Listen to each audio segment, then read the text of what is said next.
Vamos ao noticiário e à realidade nossa de cada dia. Apenas uma amostra aleatória e longe de contemplar todo o Brasil. Levaríamos dias aqui se vasculhado o país todo. São fatos recentes, salvo em um ou outro caso. Vamos então à carnificina. PM mata homem negro com um tiro nas costas em porta de mercado na Zona Sul. Vídeo flagra PM arremessando homem de ponte. PM omitiu ter jogado jovem de ponte após perseguição de 2 quilômetros. Legítima defesa do racismo diz tio que teve sobrinho morto por PM. Homem morre após ser agredido por agentes na estação Carapicuíba. Sargento aposentado da PM atira contra crianças que o alertaram sobre seta do carro. Na Bahia, PM mata jovem que estava rendido e deitado. Polícia da Bahia matou 831 pessoas somente no primeiro semestre de 2024. Motivados por PM, alunos de colégio militar no Tocantins cantam músicas sobre matar. Alunos com idade entre 11 e 15 anos. Tarcísio diz que PMs ligados a casos de violência serão rigorosamente punidos. Governador de São Paulo diz que PM que atira pelas costas ou joga uma pessoa da ponte não está à altura de usar essa farda. Então, se atirar pela frente e não pelas costas, como o assassino do jovem de mototáxi, tudo bem? E se não jogar da ponte, segue valendo? Sigamos. Mortos pela polícia em São Paulo aumentam 78%. Operação Verão é 60,7% mais letal do que a Operação Escudo no litoral de São Paulo.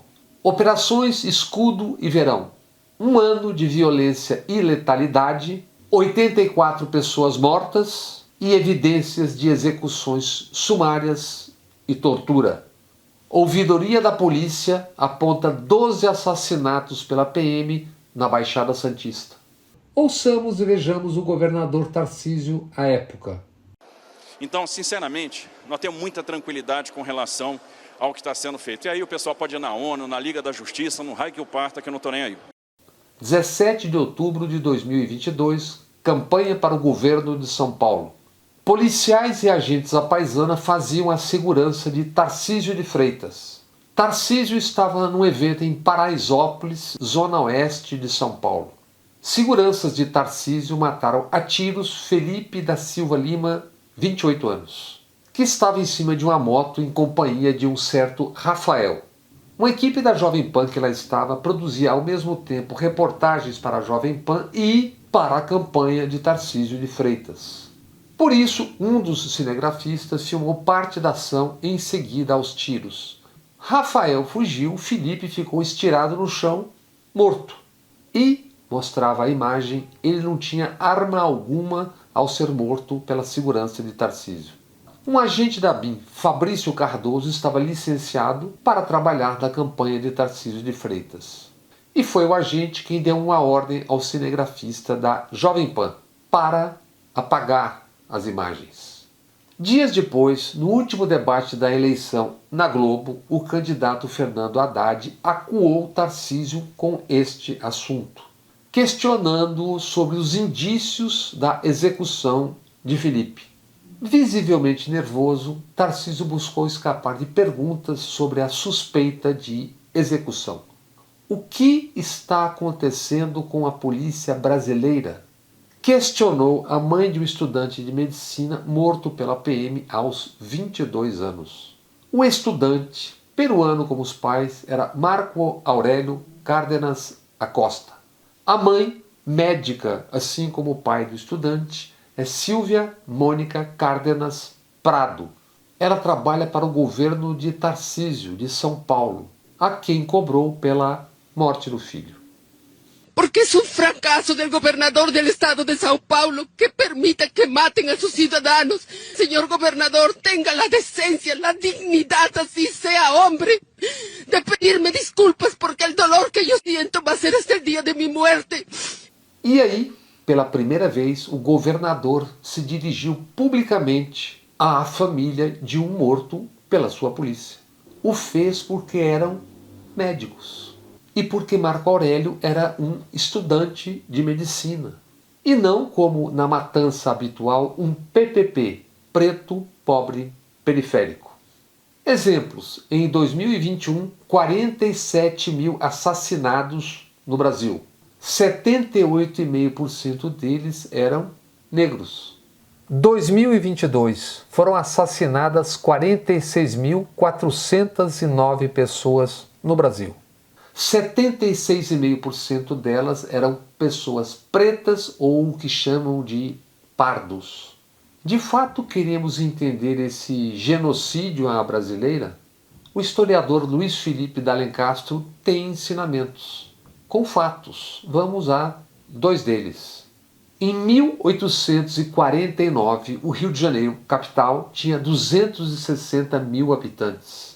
Desta população, 110 mil eram escravizados. O historiador Luiz Felipe ensina: o Rio de Janeiro, então, era a maior cidade escravista do mundo. Só no Império Romano, algo comparável.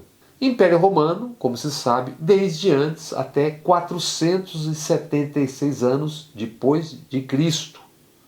12,5 milhão de escravizados foram arrancados da África para o Brasil. E 1.800.000 morreram nos chamados navios negreiros. Secretário de Segurança de São Paulo, Guilherme Derrite, o SS do capitão Tarcísio, o governador de São Paulo, há tempos confessou: eu matei muito ladrão. E acrescentou: policial que trabalha 5 anos nas ruas não ter matado ao menos 3 é vergonhoso. E o SS Derrite explicou por que teve que deixar a rota, uma divisão especial da PM paulista. Ordem de cima para baixo, questão política, tira o Derrite da rota. E fui convidado a me retirar. E Tarcísio o tornou o seu SS. O discurso bandido bom é bandido morto é muito fácil, são apenas 23 letras. E dá fortunas para os que, nas emissoras, exploram a violência em nome do combate à violência. Elege as bancadas da bala para o Congresso, para os legislativos Brasil afora e não só, para o Poder Executivo também. Elege não apenas capitães do Exército, como Bolsonaro e Tarcísio. Elege generais, vários. Hamilton Mourão, hoje senador, foi vice-presidente da República. Elegeu há pouco 856 oriundos das forças de segurança e 152 militares. Elege aberrações como o deputado federal delegado Éder Mauro, aquele da peruca que em público dentro do Congresso confessou: homicídio eu tenho uns 30. Homicídio tem uns 30, inclusive respondi o último há 2 meses atrás. Já o SS Derrite, segundo a revista Piauí, matou 16. O novo vice-prefeito de São Paulo, Coronel Melo Araújo, também foi da rota. Também matou e diz não saber quantos matou. Na campanha recente, o candidato Boulos informou: Melo Araújo matou 7. Quem investiga esmiuça os BOs destas mortes todas. Num Brasil em que 6 homicídios em cada 10 não são investigados, qual polícia irá investigar para valer os mortos pela polícia? Não precisa, basta usar um chavão fascistoide desses aí. Direitos humanos para humanos direitos, bandido bom é bandido morto. Desde que o morto não seja seu filho, filha, pai, mãe, irmão. Alguém que, depois de morto, a polícia dirá que era um bandido e que reagiu. E que só aí você, pai, mãe, filho, filha, irmão, dirá tardiamente: não era bandido. E, se fosse, dentro do possível, deveria ser detido, preso e condenado, não assassinado a queima-roupa. O rapaz que furtou barras de sabão e foi morto por um policial com 11 tiros nas costas, nesta linguagem era tecnicamente um bandido. Roubou barras de sabão. Numa nação moldada com a matança de milhões de indígenas e de negros escravizados e seus descendentes, não é tão difícil se chegar às raízes desse genocídio continuado. Intensificado com a ascensão de Bolsonaro e militares, esse discurso se espalhou, se renovou, se é que é correto dizer isso. Por isso, seguimos assistindo por anos e anos e anos milhares de cenas iguais. Por essa razão, também, policiais e seguranças quaisquer se sentem à vontade para esculachar e matar. Fiquei desesperada. Eu falei, moço, pelo amor de Deus, né? O que está acontecendo? Me explica, por favor.